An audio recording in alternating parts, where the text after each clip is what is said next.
नवी मुंबईमध्ये पनवेल महानगरपालिका क्षेत्रात विविध ठिकाणी पावसाच्या हजेरीने अनेक ठिकाणी रस्ता जाम झाला आहे। त्यामुळे नागरिकांना मोठ्या अडचणींना सामोरं जावं लागतंय। अगदी त्याच उद्देशाने महाराष्ट्र नवनिर्माण सेनेच्या पनवेल तालुका अध्यक्ष रामदास पाटील यांनी पनवेल महानगरपालिका आयुक्त चित्रे यांच्यावर आंदोलनाचा व घेरावा घालण्याचा इशारा दिला आहे। याबरोबर पनवेल तालुक्यातील जनतेला आणखीन किती दिवस अंधारात ठेवणार, सर्वसामान्य जनतेला त्यांची घर बुडल्यानंतर अपघात झाल्यानंतर समजूत घालायला येणार का, त्या अगोदर चिपळे ब्रिज देहरंग धरणाचा रुंदीकरण सकारात्मक लवकरात लवकर झालं पाहिजे अशी मागणी यावेळेस पनवेल तालुका महाराष्ट्र नवनिर्माण सेनेचे रामदास पाटील यांनी केली आहे।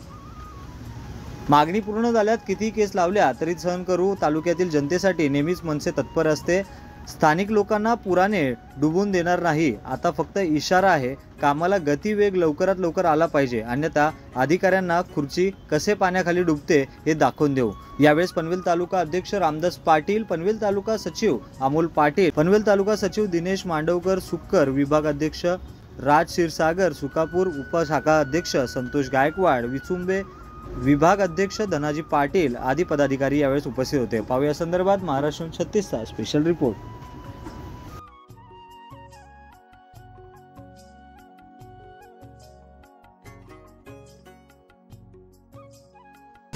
नमस्कार, जय महाराष्ट्र। आज आपण जो नेऱ्या हद्दीतील पूर्ण विभागामध्ये जे गावांना संपर्क होतो त्या आपण किती झाले, हा 1974 साली हा ब्रिज बांधला होता, मला वाटतं दगडाचा बांधकाम आहे। तर आमचं एवढंच सांगणं आहे की लवकर हा जो नवीन ब्रिज बांधकाम चालू केला आहे, PWD खाता असो, त्याला MMRD जॉईंट असो दे, याही लवकरात लवकर याच्यावर जोर लावावा, अन्यथा कुठलीही हानी होण्यास कोणी थांबू शकत नाही याला। कारण काय, याची बघा तिकडे ती आम्ही दाखवली आहे व्हिडिओमध्ये, ती दगडं आणि त्या पाण्याच्या पुढची दगडं सगळी कोसळलेली आहेत। आता आम्ही इकडे उभे आहोत की ही जी नदी आहे, ते आपला डॅम आहे मोठा इकडे नेऱ्याच्या वरती वाहतात डॅम, देहरंग डॅम, तिकडे वारंवार आमचे मनसैनिकांनी आंदोलन घेतलं होतं आणि महानगरपालिकेला वारंवार पत्रव्यवहार देखील मांडवकर, विश्वासजी, आमचे जे विभागाचे सर्व काही केला होता, परंतु आजपर्यंत कोणतीही त्या ठिकाणी गाल करायची कारवाई केली नाही। तर तो गाल आणि त्याचं रुंदीकरण हा जर झालं नाही तर येणाऱ्या कालामध्ये जी आमची गावं आहेत इकडं, आता इथे केवाले आहेत किंवा वाडे आहेत, नेरे आहेत, जी नदीच्या लेवलला गावं आहेत, आता इकडे विचुंबे आहे, शिवकर आहे, सुकापूर आहे, सुकापूर तर एकदम लागून आहे। तर अशी जी गावाची वस्ती आहे ती ग्राउंड लेवलला आता पण जुनी घरं आहेत तिकडे मला वाटतं, पण तिकडं पाणी जाण्यास किंवा ती रात्रीचे बुडाली तर कोणालाही समजणार नाही।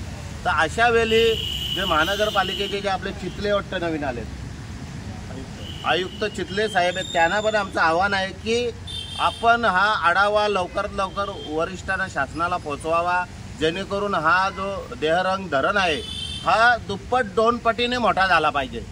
कारण याचं रुंदीकरण नसल्यामुळे आता इकडे आता या डोंगराचा आदईमध्ये पाणी घुसला इकडनं, तर असा आज तर रात्री तर थोडाच पाऊस झाला होता, पण एवढ्या झपाट्याने पाऊस यायला लागला की लोकांची पूर्ण तरंगल उडाली।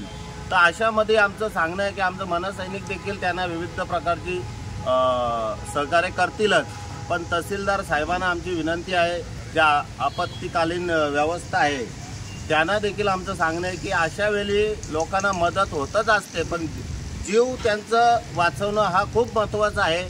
आणि त्याच्या अगोदर जर आपण प्रयत्न केलं तर हा धरणाला मोठी गती होऊ शकतो आणि लोकांचे जीव सुरक्षितपणे राहू शकतो। आज इकडं कोणीही रात्री झोपत असताना झोप त्याला येत नसते, कारण काय आहे का या नदीला उग्र रूप कधीही नदी धारण करते। तर आमचं एवढंच सांगणं महाराष्ट्र नवनिर्माण सेनेच्या वतीने की लवकरात लवकर याला तुम्ही धरणाची व्यवस्था करा, दुप्पट पटीने याला वाढवा। असे पनवेल तालुका सचिव दिनेश मांडवकर, आज आपण चिपळा येथे जे पूल आहे त्या पुलाच्या संदर्भात आपण इथं आलो आहे। हे नवीन पुलाचं इथं काम चालू आहे, परंतु ते खूप संत गतीने चालू आहे काम। जे जुनं ब्रिज आहे पूल, त्याला शासनाने त्याची मुदत संपलेली आहे, तरीसुद्धा त्यातून लोक प्रवास करतात, जीव धोक्यात घालून ते प्रवास करतात।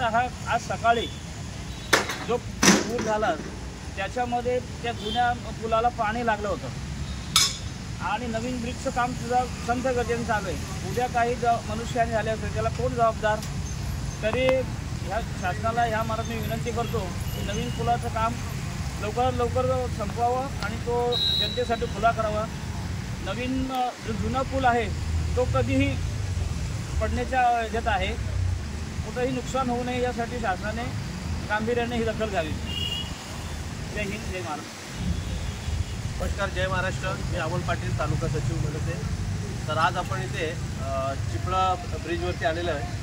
झालेली दुरवस्था पाहून असं वाटतं की या ब्रिजला खूप धोका आहे.